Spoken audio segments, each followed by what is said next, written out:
Assalamualaikum warahmatullahi wabarakatuh.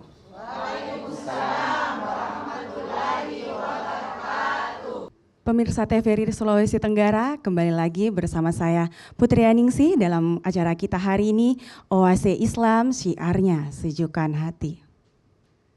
Alhamdulillahirabbil alamin, puji dan syukur kita panjatkan kehadirat Allah Subhanahu wa taala. Karena berkat rahmat dan hidayahnya lah kita dapat bersama-sama berkumpul di tempat ini dalam keadaan sehat walafiat. Salawat serta salam tak lupa kita haturkan kepada Nabi Muhammad SAW beserta keluarga dan sahabatnya, karena berkat perjuangannya lah kita dapat bersama-sama merasakan kehidupan yang terang benderang seperti saat ini. Pemirsa Oase Islam, pada kesempatan kali ini ayolah bersama-sama kita belajar dan mendengarkan pencerahan terkait bahaya utang.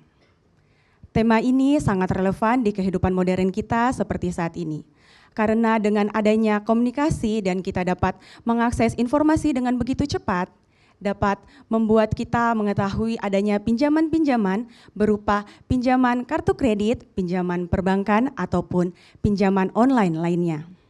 Oleh karena itu pemirsa, langsung saja kita sapa bersama Ustadz kita hari ini, Ustadz Rusnam Alkandari. Assalamualaikum Ustadz. Salam. Masya Allah Ustadz. Ustadz kabarnya sehat walafiat ya Ustadz? Alhamdulillah sehat. Putri sehat? Sehat.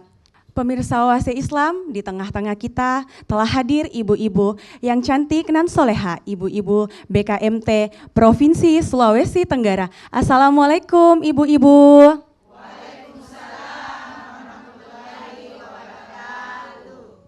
Masya Allah, tabarakallah ya ibu-ibu. Ibu-ibu keadaannya sehat walafiat ya ibu-ibu. Ibu-ibu. Oase Islam. Masya Allah. Kita ulang sekali lagi ya ibu-ibu. Oase Islam. Pemirsa Oase Islam, langsung saja kita dengarkan bersama pengantar pencerahan kita hari ini kepada Ustadz. Dipersilahkan. Baik. Bismillahirrahmanirrahim. Assalamualaikum warahmatullahi wabarakatuh. Sungguh indah si daun salam. Daun dipetik, tunas dan tangkainya. Semoga Bapak Ibu yang jawab salam bisa lunas utang-utangnya. Makanya kita ulang sekali lagi. Assalamualaikum warahmatullahi wabarakatuh. Waalaikumsalam warahmatullahi wabarakatuh. Putri itu yang besar suaranya banyak utangnya itu. Mudah-mudahan Allah kabulkan. Amin ya rabbal alamin. Alhamdulillah wa syukurillah la haula wa la quwata illa billahil aliyil azim. Pertama-tama kita bersyukur kehadirat Allah Subhanahu wa taala karena sampai pada hari ini, sampai pada detik terakhir hari ini kita semua masih diberikan kesempatan oleh Allah. Tatkala sebagian saudara kita itu tidak sempat dia hadiri majelis ilmu seperti ini. Kita juga kemudian bersyukur karena masih diberikan kesehatan oleh Allah Subhanahu wa taala. Meskipun kalau yang hadir ini kan sudah petinggi-petinggi semua ini provinsi ini. Ini sudah veteran dan pensiunan di sini. Tentu beda sehatnya ABG dengan kemudian pensiunan. Kalau ABG itu kan sehatnya lincah. Kalau pensiunan itu ya lincah-lincah begitu. Lincah-lincah kadang kena encok, asam urat. Makanya diingatkan itu yang senior-senior itu sama Imam Ghazali itu. Kata Imam Ghazali, innal malakal maut, sesungguhnya malaikat maut itu layan surun nas, dia intip manusia itu fi kulli yaumin, setiap hari itu sab'ina marrat, 70 kali ya diintip kita sama malaikat maut.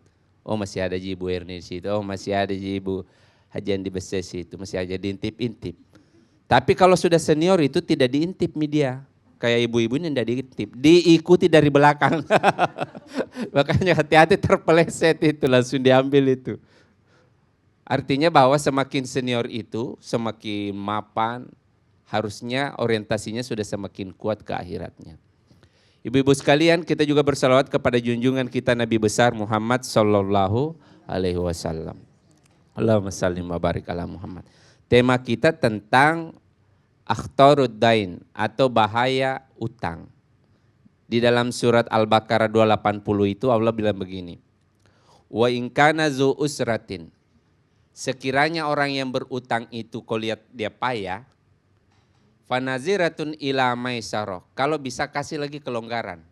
Kasih kelonggaran, kemudahan, kasih keringanan, kasih tenggang lagi. Wa antasaddaku, tapi kalau kau niatkan untuk sedekah, sesungguhnya kata Allah, kalau diniatkan sedekah itu yang kau kasih berutang dia, wa huwa khairul lakum, itu lebih baik bagimu. Kalau kita lihat secara sederhana, seakan-akan ayat ini kan bela orang berutang toh, sepertinya dibela toh.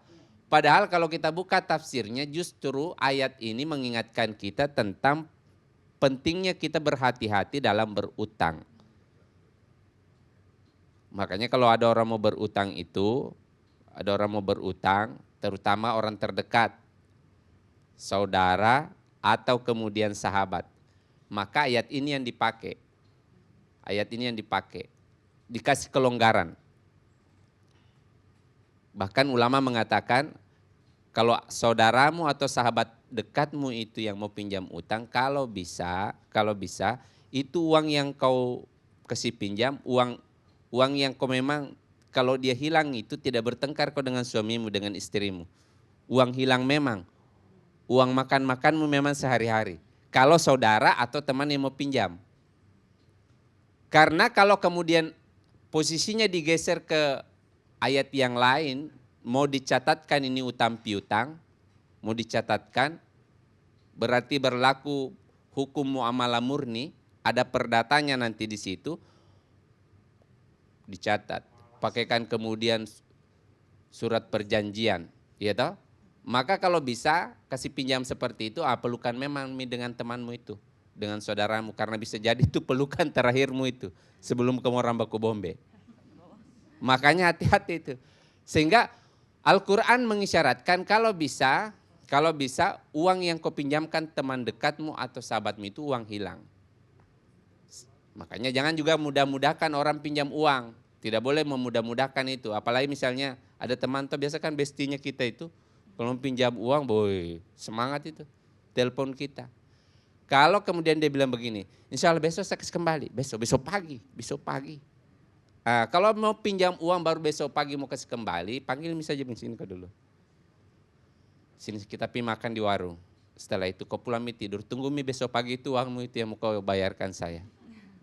Kan besok pagi dia mau datang uangnya. Karena kalau tidak itu nanti bisa menyebabkan bahaya itu kalau orang berutang. Jadi utang itu di dalam agama kita, hukum dasarnya itu bukan mubah, bukan boleh. Kan hukum itu 5. Jadi wajib, sunnah, mubah, makruh, haram. Itu ukurannya kita kehidupan kita, semua perbuatan kita ukur pakai 5 itu. Namanya ahkamul khamsah, hukum yang 5. Semua perbuatan kita ini ukurannya kalau orang syariat itu. Jadi kalau pernikahan itu kan hukum dasarnya dia sunnah. An-nikahu sunnati. Tapi dia bisa menjadi mubah saja, dia bisa menjadi makruh, bahkan bisa jadi haram itu pernikahan. Begitu juga utang, dia hukum dasarnya bukan sunnah, bukan mubah, tapi makruh. Dia di bawah dia hukum dasarnya. Makruh itu kalau diartikan itu, yusabu ala tarkihi, kalau kita tinggalkan dapat pahala kita. Jadi kalau kita tidak berutang itu kita sudah berpahala itu. Wala yu'akabu ala filhi, tapi kalau kita lakukan tidak apa-apa. Boleh. Bisa jadi ya memang. Tetapi itu pun karena hukumnya makruh diwanti-wanti oleh ulama. Kalau mau berutang, utangnya itu dalam kondisi terpaksa betul pi. Tidak boleh dimudah-mudahkan. Itu pun utangnya utang produktif. Untuk kemudian usaha, untuk kemudian investasi, untuk kemudian bisnis. Bukan untuk kemudian utang konsumtif. Utang konsumtif itu untuk bergaya. Beli kerudung, kemudian beli baju lebaran. Kalau yang baju sudah lunas kah ibu? Sudah minta maaf. Karena saya dengar tadi baju baru katanya ini. Begitu ya Pak Ibu Sekretaris. Jadi tidak boleh itu berutang untuk konsumtif, bergaya, validasi, gengsi. Tidak boleh, dia makruh hukumnya, bahkan bisa haram. Makanya wanti-wanti betul itu keluarga. Kalau mau berutang itu untuk bisnis, untuk dagang, untuk usaha, tidak boleh untuk bergayamu, tidak boleh. Karena dia makruh dan bisa haram. Apa bahayanya kalau kita paksakan itu berutang? Yang pertama, akhtarud dain, orang kalau berutang itu, dia bisa qati'ur rahim, bisa putus hubungan silaturahminya dengan orang. Makanya saya bilang tadi toh, kalau ada temanmu mau pinjam uang hilangmu yang kau kasih pinjam dia. Nggak usah mie besar. Nggak usah mie besar, tapi kalau dia hilang itu kau tidak bertengkar dengan kemudian suamimu dengan istrimu. Tidak kemudian menyebabkan masalah di dapur. Dapurmu tidak terganggu kalau kau kasih pinjam itu dan dia tidak kembali. Itu maksudnya itu ayat yang tadi yang saya baca. Orang kalau kemudian dia berutang itu dan gagal bayar utang, uang prestasi dia, maka nanti itu yang pertama akan, bahaya pertamanya itu pasti putus hubungan silaturahminya. Bahkan nanti ada orang baku bombe itu. Kita temukan itu saudara bertengkar bertahun-tahun gara-gara utang. Dan beberapa diantaranya itu ada yang berakhir saling bunuh gara-gara utang. Sehingga hati-hati, tidak boleh itu gampang-gampangkan.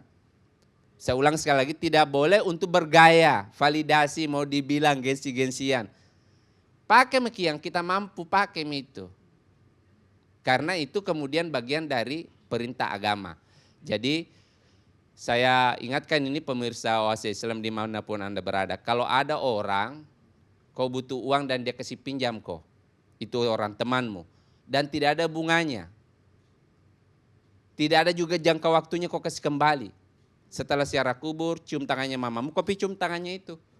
Yang kasih pinjam kau uang itu tidak ada bunganya. Nggak gampang itu cari uang tidak ada bunganya sekarang. Kau pilih di bank. Tanya, adakah yang tidak ada bunganya? Tidak ada itu. Tidak ada begitu.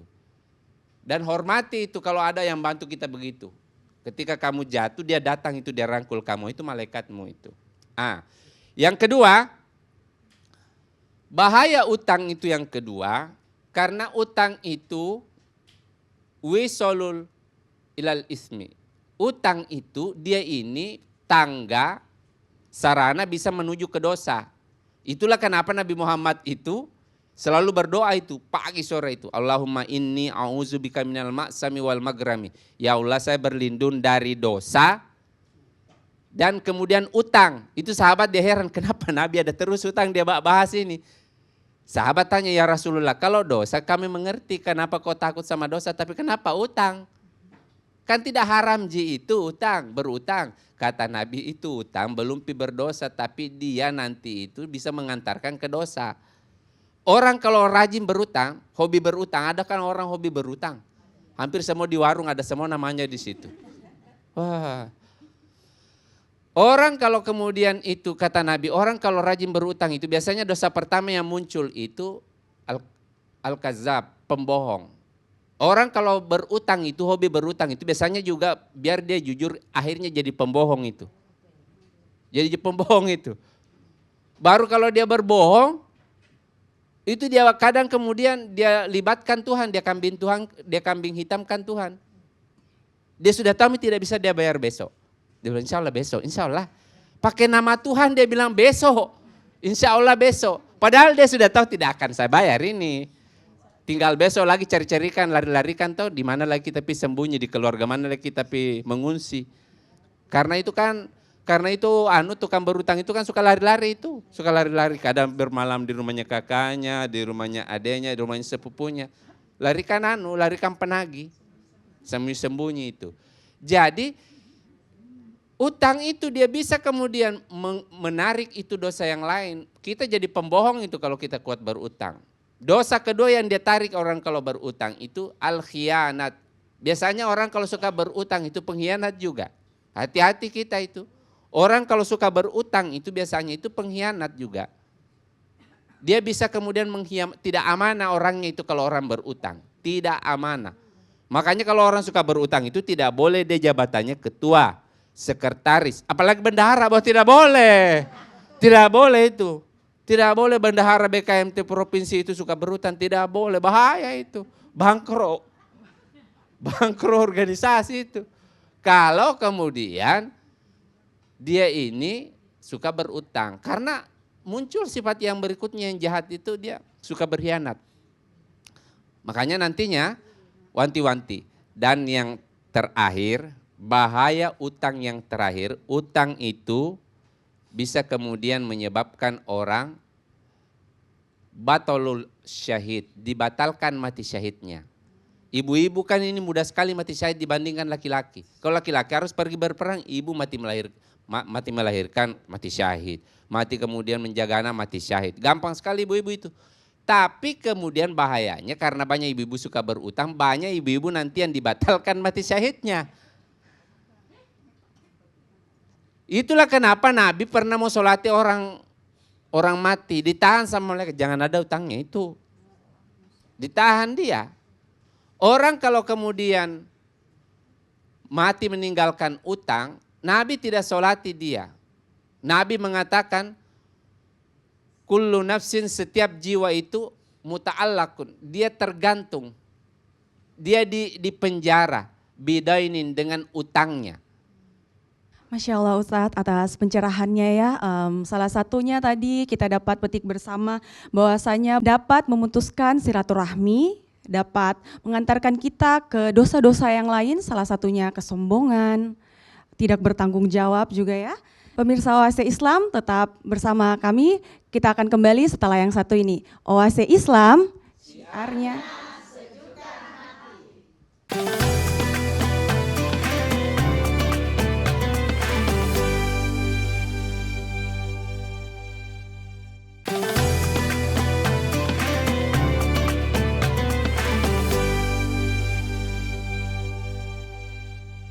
Kembali lagi di Oase Islam, syiarnya sejuta hati.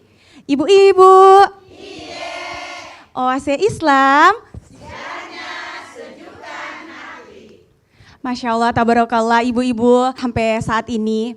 Nah, tadi nih Ustadz telah mengantarkan kita tentang bagaimana bahaya utang. Salah satunya itu bisa membuat kita menjadi sombong, bisa membuat kita menjadi tidak dipercaya oleh orang lain nih Ustadz. Nah Ustadz, untuk itu adakah tambahan penjelasan lainnya Ustadz?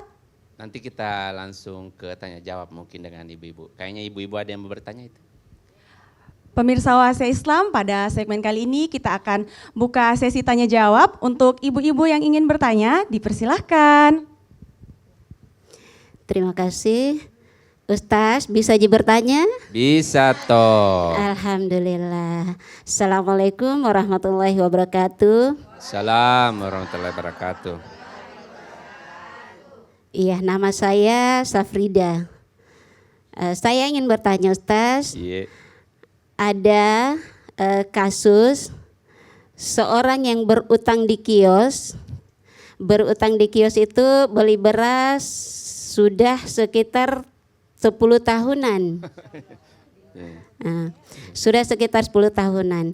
Jadi yang punya kios ini dia menghitung utang itu menyesuaikan harga lama. Harga dulu masih sekitar 251 karung. Kemudian dilipat gandakan. Kalau mau dibayar utangnya hari ini misalnya dijadikan 500.000, menyesuaikan harga yang sekarang. Itu bagaimana Ustaz hukumnya? Oh, iya. Okay. Sekian. Wassalamualaikum warahmatullahi wabarakatuh.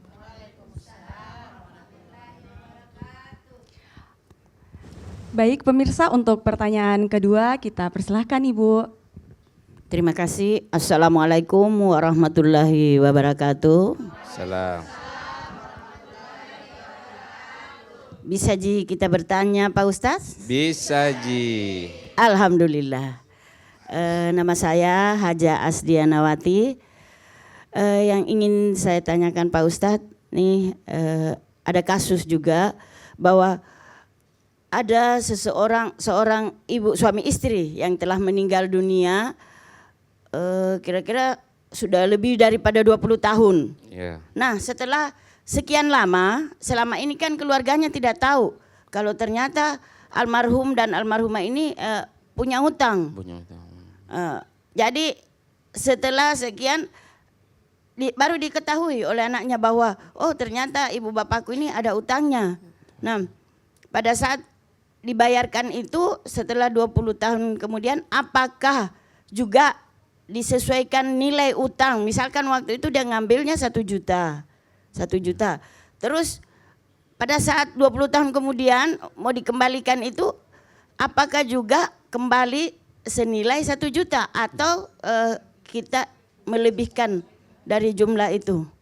Mungkin seperti itu juga pertanyaan saya. Demikian. Wassalamualaikum warahmatullahi wabarakatuh. Bismillahirrahmanirrahim. Assalamualaikum warahmatullahi wabarakatuh. Pak Ustaz, bisa bertanya Pak Ustaz? Bisa, Ji. Alhamdulillah. Nama saya Ibu Arni Feriana. Yang ingin saya tanyakan, pada saat ini kita masih berada di bulan Syawal. Untuk itu, pertama-tama saya mengucapkan mohon maaf lahir dan batin. Dan dilanjutkan dengan pertanyaan saya, yang mana duluan diganti puasanya, karena ini utang puasa Pak Ustaz, dengan puasa Syawal, apakah kita bayar utang puasa dulu atau puasa Syawal dulu? Ada pendapat yang mengatakan bahwa bisa diganti dulu puasa Syawal karena waktunya terbatas, hanya untuk dalam bulan Syawal, sedangkan untuk puasa mengganti itu waktunya panjang Pak Ustaz. Iya. Dan bagaimana dengan utang puasa yang lalu-lalu yang belum sempat dibayar? Ya, mohon penjelasannya. Demikian, billahi taufiq wal hidayah. Wassalamualaikum warahmatullahi wabarakatuh. Waalaikumsalam warahmatullahi wabarakatuh. Ustadz, tadi kan sudah ada beberapa pertanyaan yang diberikan kepada Ustadz dari ibu-ibu Majelis Talim. Untuk itu Ustadz dipersilakan untuk menjawabnya. Ya, berarti nanti kalau ada pertanyaanmu nanti menyusul. Ibu-ibu duluan karena ini mereka senior. Baik, yang pertama dari Ibu Ida. Bagaimana hukumnya ketika kemudian utang itu, utang beras sudah puluhan tahun, apakah ketika dibayar itu menggunakan harga lama atau harga baru? Maka utang itu harusnya dibayar itu menggunakan harga baru. Kenapa? Karena hartanya orang kena inflasi, kau udah dibantu. 1, 2, kau sudah tahan kemudian haknya orang. Yang berikutnya, tidak bisa itu, dulu itu ada orang pinjam kemudian uang 2.500, zamannya bapak saya, itu bisa beli kambing. Nanti kalau mau bayar pas saya sudah punya anak, ada cucunya saya punya bapak, tidak bisa itu. Dulu 2.500 itu bisa beli kambing, sekarang 2.500 itu kan doang itu yang dikena itu. Tidak bisa toh begitu, sehingga dia karena kena inflasi itu maka menyesuaikan dengan harga barangnya. Jadi kalau bisa supaya menghindari itu perbedaan pandangan ulama tentang jangan sampai kena kemudian riba, kasih kembali juga itu. Kalau tidak mau kemudian rubah harganya sesuai dengan harga inflasi, kasih kembali berasnya orang. Kasih kembali barang. Begitu. Kasih kembali barang. Jadi begitu Bu ya. Boleh dibayar dengan harga sekarang. Justru zolim orang itu pinjam berasnya orang 10 tahun lalu baru kemudian mau harga tahun lalu. Itu zolim kepada saudara itu, tidak boleh. Sehingga supaya saya menghindari menghindari masalah riba dan kezoliman, kasih kembali dengan bentuk barang, beras, supaya lebih terjaga. Selesai Bu ya dari Bu Ida. Yang kedua dari Ibu Haja As. Ada orang tua kemudian meninggalkan utang, tidak dikasih tahu anaknya. Nanti meninggal lama, baru kemudian datang penagih utang. Kalau dia datang dengan bukti-bukti yang jelas, maka anaknya wajib bayar. Jadi saya ingatkan kembali pemirsa Oasis Islam TVRI. Utang itu diwariskan. Utang itu diwariskan. Jadi bukan hanya harta itu diwariskan, utang juga diwariskan. Itulah kenapa kalau orang meninggal tidak boleh dibagi nih waris sebelum satu. Ada kain kafannya dan perlengkapan penyelenggaraan jenazahnya. Keluar dulu untuk itu. Jangan kamu orang bagi-bagi dulu hartanya punya orang tua. Belum selesai dimakamkan.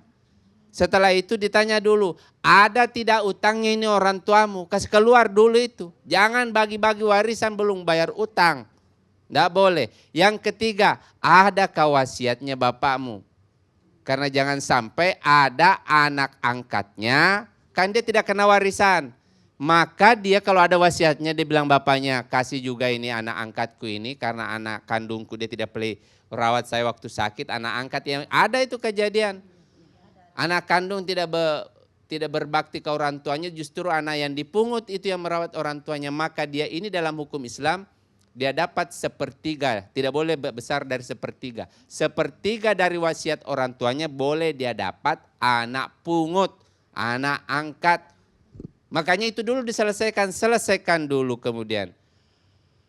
Biaya penyelenggaraan jenazah, selesaikan dulu utangnya bapakmu, setelah itu baru kemudian tanya ada wasiat atau tidak. Jadi kalau ada utang maka dia diwariskan, Ibu Haji, diwariskan dia. Anaknya baku bagi-bagi situ untuk bayar itu utang. Pertanyaan saya yang tadi, apakah kemudian disamakan dengan harga dulu? Tidak bisa disamakan dengan harga dulu. Disamakan dengan nilai tukar emas. Jadi alat ukurnya itu nilai tukar emas. Pada waktu kau pinjam uangnya orang dulu itu, berapa dia kena emas itu uangnya orang. Kalau tadi beras, ini saya pakaikan alat ukurnya emas. Ikuti itu nilainya emas. Kalau kemudian kau kasih kembali nilainya sama dengan pada waktu tahun 90-an. Baru kau bayar di 2026, zolim itu. Ini uangnya nilai uangnya orang sudah turun betul. Dulu uangnya itu kuat itu nilai-nilai. Kalau ibu-ibu ini kan yang masih belanja pakai 5 sen, 3 sen Bu, masih pakai begitu dulu tuh. Masih bisa beli anu. Sekarang rupiah, sekarang enggak bisa itu. Sehingga dia harus diukurkan dengan nilai emas itu uangnya orang. Supaya tidak zolim. Kau sudah dikasih pinjam, tidak ada bunganya, lambat bayar. Ini kau mau kasih turun lagi nilainya. Harga memang sama 2.500 kos kembali, tapi 2.500 tahun 80-an bisa beli kambing, 2.500 di tahun 2006 hanya bisa beli ikan doang. Gitu. Saya kira begitu ya. Dan terakhir, pertanyaannya Bu Arni, mana duluan utang puasa atau kemudian puasa Syawal? Kalau dilihat dari kemudian hajatnya, Syawal itu ada batasannya sehingga ada ulama, ikhtilaf ulama, memang berbeda pandangan ulama. Ada ulama mengatakan selesaikan Syawal dulu. Tapi secara hukum maka yang didahulukan itu adalah utang puasa. Kenapa? Utang itu wajib, Syawal itu sunnah. Saya ulang lagi sekali lagi. Bayar utang itu wajib, puasa Syawal itu sunnah. Kalau kemudian kita tidak bayar utang itu berdosa. Kalau tidak puasa Syawal tidak berdosa. Tidak berdosa. Jadi kalau saya sebagai orang syariah saya menganjurkan bayar dulu utang. Jangan terlalu banyak terlalu banyak rencana. Apalagi kalau sudah pensiun begitu. Gampang misaki. Jangan terlalu banyak. Bahkan orang pensiunan itu kan tidak perlu terlalu banyak puasa. Boleh dia bayar fidyah pada saat bulan Ramadan itu orang-orang pensiunan kayak Bu Haji Amna. Tapi kalau dia ngotot juga mau juga puasa enggak apa-apa. Tapi pensiunan itu dia boleh fidyah saja tidak puasa. Kalau bulan Ramadan cuma kan karena keimanan dia dorong. Maksud saya secara hukum tidak wajib puasa itu kalau sudah tua orang. Ada 8 orang boleh tidak puasa, salah satunya itu adalah Saikhun kabir, orang yang sudah tua. Siapa yang tua itu? Ya bukan anak darah yang pajadara, yang sudah berhenti berdarah. Itu boleh dia fidyah dia, bukan anak darah. Kalau anak darah wajib puasa, kalau pajadara tidak wajib puasa, fidyah saja. Nah begitu ya, jadi secara hukum bayar dulu utang tak. Nanti mati tidak bayar utang. Saya kira begitu. Saya kembalikan ke Putri. Baik Ustadz, karena penjelasan Ustadz tadi terkait puasa, utang puasa, nah saya punya pertanyaan nih. Bagaimana kalau orang yang kurang sehat dalam berpuasa, dalam arti mungkin saja orang itu penyakit mah, orang yang tidak bisa, mahnya ini tingkatannya sudah tinggi, ya akut banget. Nah, dia kan otomatis itu tidak berpuasa. GERD, ya mungkin dia berpuasa di bulan Ramadan itu cuma tahan sampai seminggu. Berarti 3 minggunya itu dia tidak berpuasa. Terkait penjelasan Ustadz tadi kan, puasa Ramadan itu hukumnya utang dan wajib untuk dibayar. Adakah cara lain nih Ustadz untuk kita membayar utang puasa kita itu? Ataukah kita kasih makan anak yatim kah? Atau kita bersedekah dalam arti untuk dengan niat untuk menggantikan utang puasa kita itu Ustadz? Baik Ustadz, penjelasannya bagaimana? Baik, ini mungkin masalahnya Putri ini, makanya dia kena GER enggak. Jadi orang yang kena penyakit, ada 8 orang yang boleh tidak berpuasa itu. 1, Syekhun Kabir, yang kedua orang sakit. Orang sakit itu 2 golongannya. Ada orang sakit temporal, kebetulan hari itu sakit kepalanya, maka boleh dia tidak berpuasa. Nanti dia qada setelah hari yang lain. Tapi ada orang itu dia sakit menahun. Sakit menahun itu berdasarkan, tetapi harus berdasarkan pendapat ahli, dokter berarti. Dia bilang dokter, oh kamu lambungmu bermasalah.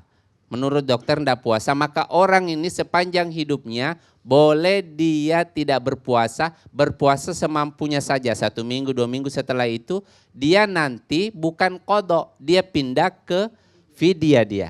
Fidyah itu amun miskin, memberi makan orang miskin. Sekali sesuai dengan puasa yang ditinggalkan, boleh kali 2, boleh kali 3. Tapi kalau ibu-ibu ini kan ini mereka kali 3 semua ini, 1 puasa dia hilangkan, 3 kali makan mereka ini tolo-tolonya toh, jadi mereka ini dikali 3 semua kalau memberikan fidyah. 1 puasa 3 kali makan. Saya mengerti ini mereka ini kan sudah orang-orang tolo-tolonya semuanya. Jadi kalau kemudian sakit dan itu adalah pendapat ahli, pendapat dokter, maka dia dibolehkan untuk kemudian tidak berpuasa. Termasuk juga yang boleh tidak berpuasa nantinya itu adalah orang dalam perjalanan. Anak kecil yang belum balik boleh tidak puasa. Ibu melahirkan, haid, nifas. Termasuk yang itu, ada juga ibu-ibu yang kerjanya hanya begitu. Melahirkan, menyusui, hamil. Melahirkan, menyusui, hamil lagi. Itu saja kerjanya sampai dia pensiun begitu. Maka yang seperti itu dia boleh juga fidyah dia yang seperti itu. Saya kira begitu ya. Saya kembalikan. Baik Ustadz, terima kasih ya Ustadz atas pencerahannya. Ibu-ibu sekalian, kita dapat ilmu baru terkait bagaimana hukum puasa itu dan bagaimana cara mengganti puasa Ramadan. Pemirsa Oase Islam, jangan kemana-mana, tetap bersama kami di Oase Islam. Siarnya sejukkan hati.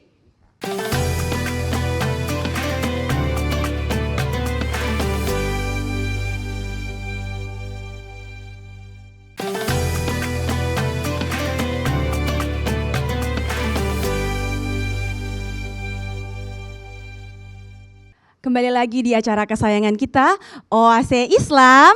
Siarnya sejukkan hati. Ibu-ibu.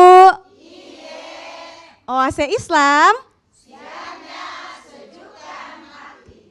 Baik, pemirsa Oase Islam, kembali lagi di sesi kita kali ini. Kita tetap akan membuka sesi tanya jawab untuk ibu-ibu yang ingin bertanya. Dipersilakan Ibu. Assalamualaikum warahmatullahi wabarakatuh.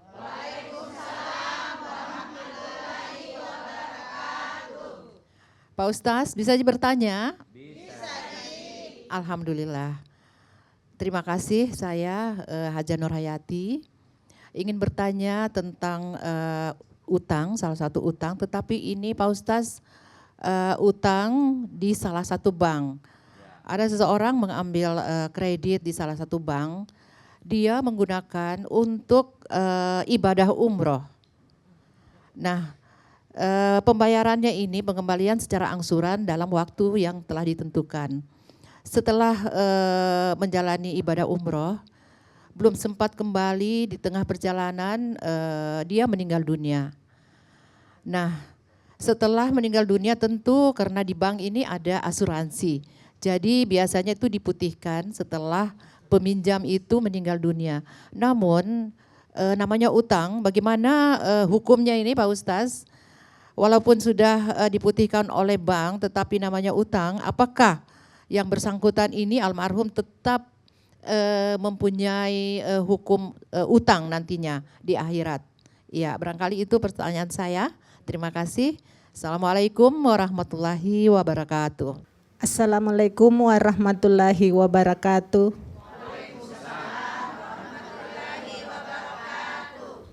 Bisa bertanya Pak Ustaz? Bisa. Baiklah, alhamdulillah saya Ibu Naima. Pertanyaan saya Pak Ustaz, kan ada teman penjual baju.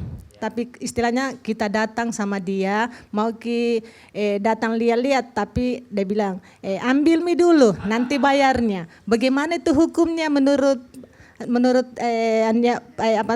masalah utang Pak Ustaz? Terima kasih. Assalamualaikum warahmatullahi wabarakatuh. Baik, untuk pertanyaan ketiga kepada Ibu, dipersilakan. Terima kasih. Assalamualaikum warahmatullahi wabarakatuh.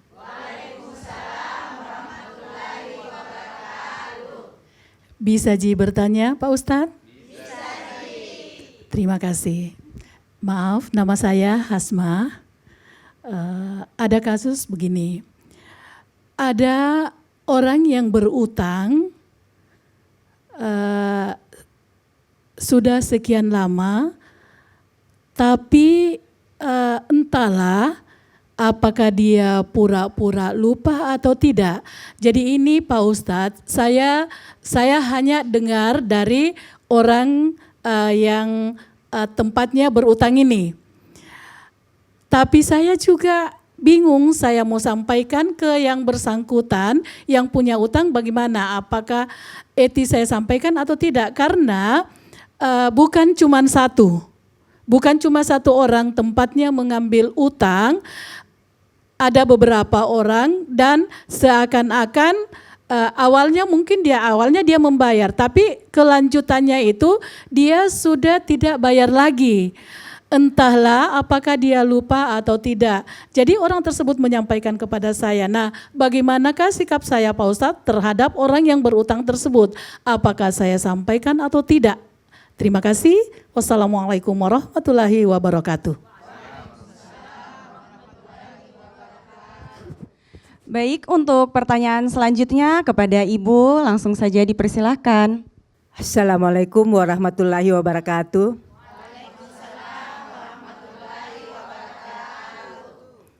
Bisa bertanya Pak Ustaz? Bisa. Terima kasih. Nama saya Andi Bese Sao. Yang ingin saya pertanyakan Pak Ustaz mengenai bayar fidyah tadi, orang yang melahirkan.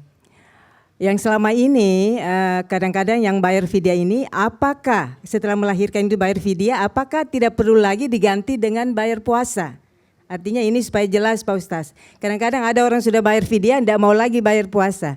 Demikian Pak Ustaz, terima kasih. Baik Ustadz, langsung saja karena ibu-ibu telah memberikan beberapa pertanyaan untuk Ustadz, dipersilakan untuk menjawab. Baik, ini banyak sekali ternyata masalahnya nih ibu-ibu. Saya kira kalau sudah agak tua orang tidak banyak masalah. Ternyata masih banyak. Yang pertama, umroh, utang umroh. Bolehkah orang naik haji pergi umroh dengan meminjam uang di bank? Boleh dengan catatan dia sudah punya pendapatan yang stabil.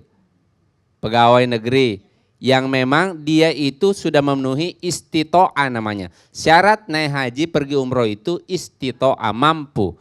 Kemampuan itu ada yang mampu kemudian bisa sekarang, ada yang mampu jangka panjang. Rata-rata pegawai itu dia istitoanya jangka panjang dia, karena ada gajinya, sudah bisa dihitung dia.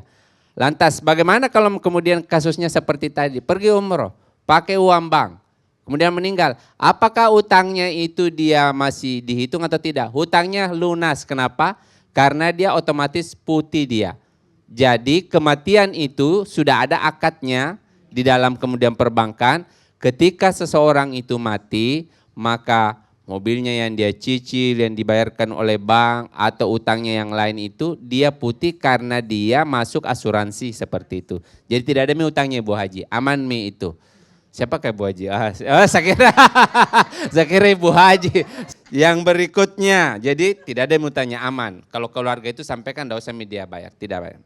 Yang berikutnya Ibu Naima. Bagaimana kalau ada teman setiap kemudian bawa barang kita tidak mau beli tapi dia bilang ambil dulu, itu setan itu. itu bahaya, itu jin pasar itu yang begitu itu. Masih banyak di pakaian, jangan kita beli, Bu, saya kasih ingat ya, pemirsa Oasis Islam TV, jangan beli kalau tidak dibutuhkan. Kalau hanya diinginkan, boleh beli kalau lebih uang tak. Kalau sama uang tak dengan Ibu Haji, boleh nanti ini pemirsa TVRI. Tapi kalau uangmu belum lebih, kalau hanya ingin, jangan kau beli yang kau beli, kau butuhkan. Banyak bajumu juga, banyak kerudungmu. Apalagi kalau ketemu yang jenis manusia dari golongan, jin dari golongan manusia begitu, itu kan ambil dulu, gampang itu. Baru dia tagih kok. Baru dia tagih kok, karena anjing gila itu dia kejar kau. Orang tua ingatkan kita lebih baik dikejar anjing gila daripada dikejar utang. Kalau kau dikejar utang, besok jatuh tempo, tidak bisa kau lari. Kalau anjing gila bisa sembunyi. Kalau jatuh tempo, berubah jam 12 malam, berubah tanggalnya. Harus kau bayar begitu. Jadi kalau bisa hindari Bu ya, termasuk ini yang penjual-penjual, jangan begitu model caramu menjual. Bahaya itu, tidak boleh. Juallah yang bagus. Meskipun saya mengerti penjual itu kan diburu target dia. Dia buru target, mereka diburu target, ibu itu diburu utang. jangan layani mereka itu dari golongan-golongan itu. Jadi begitu Bu ya, jangan, hindari. Berikutnya ada dari Ibu Has. Ibu Has ini cerita tentang, enggak tahu siapa ini, apa tetangganya dia cerita ini, atau ada di dalam ruangan sini, ada di sini Bu Has, ada sih. Kasih tahu saya yang mana orangnya yang mana. Saya yang tagihkan kalau ada orangnya sini. Utang itu bukan mantan, tidak boleh dilupakan. Ini pendengar dengar ini, utang itu bukan mantan, jangan kau pura-pura amnesia kalau ada utangmu. Biar sudah tua ingat utang, tidak boleh pura-pura itu. Ada orang, sehingga wajib itu mengingatkan orang berutang. Kita ingatkan orang berutang itu kita selamatkan dia dari jurang-jurang neraka. Karena orang berutang terakhirnya itu dia itu bisa, pokoknya orang kalau berutang itu dan tidak dibayar neraka tempatnya. Dia harus dicuci dulu di sana. Setelah dinaikkan di pengadilan terakhir di Al-Kontara. Tarik semua belum tercukupi itu amalnya untuk bayar utangnya, maka dia harus diselesaikan, berarti dia api neraka. Begitu itu. Baru nanti setelah dia keluar di neraka ada stempelnya, tukang berutang. Ya, ada stempelnya mantan ahli neraka itu. Jadi jangan, dengar gini pemirsa Oasis Islam dimanapun Anda berada, jangan kau amnesia kalau ada utangmu. Utang itu bukan mantan, jangan kau pura-pura lupa, tidak boleh dilupakan ini barang. Wajib diingatkan Bu ya, hukumnya wajib diingatkan. Wajib, jangan malu, ada utang tak itu Bu. Jangan bergaya dulu. Jangan pamer-pamer isi toples itu bulan Ramadan, utang itu. Utang semua itu yang kau isikan toplesmu itu, kau isikan lemarimu, utang itu, utang. Bayar kau utangmu. Bergaya isi toples, utang itu, bayar itu. Kuenya orang. Dan yang terakhir, Ibu Haji Andi Bese mengingatkan kita, ini penting ini, yang Ibu Haji Andi Bese ini dia sampaikan.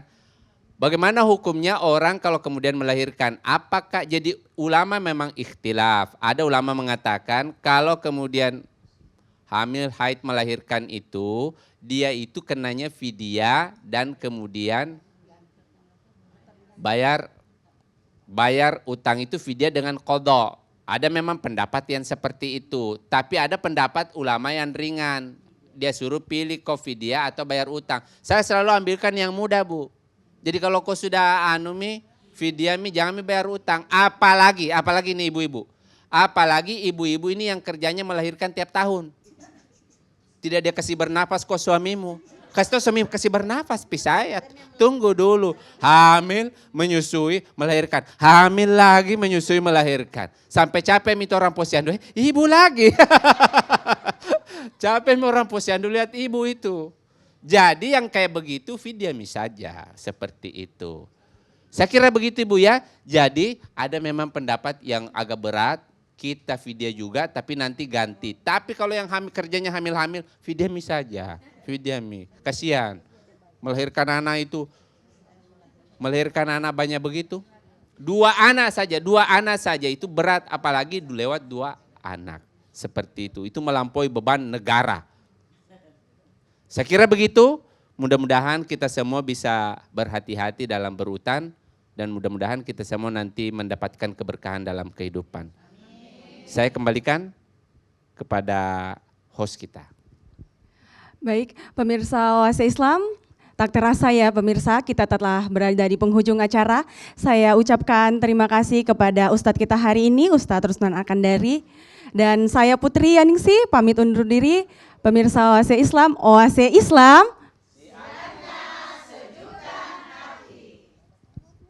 Wassalim ala Sayyidina Muhammadin sahibul busyra salat tubashiruna biha ahlana wa auladana wa jami'a masyayikhina wa muallimina wa talabatana wa talibatina min yaumina hadza ila yaumil akhirah. Allahumma salli wa sallim ala sayyidina Muhammadin sahibil busyra salatan tubashiruna biha wa ahlana wa auladana wa jami'a masyayikhina wa muallimina wa talabatana wa talibatina min yaumina hadza ila yaumil akhirah.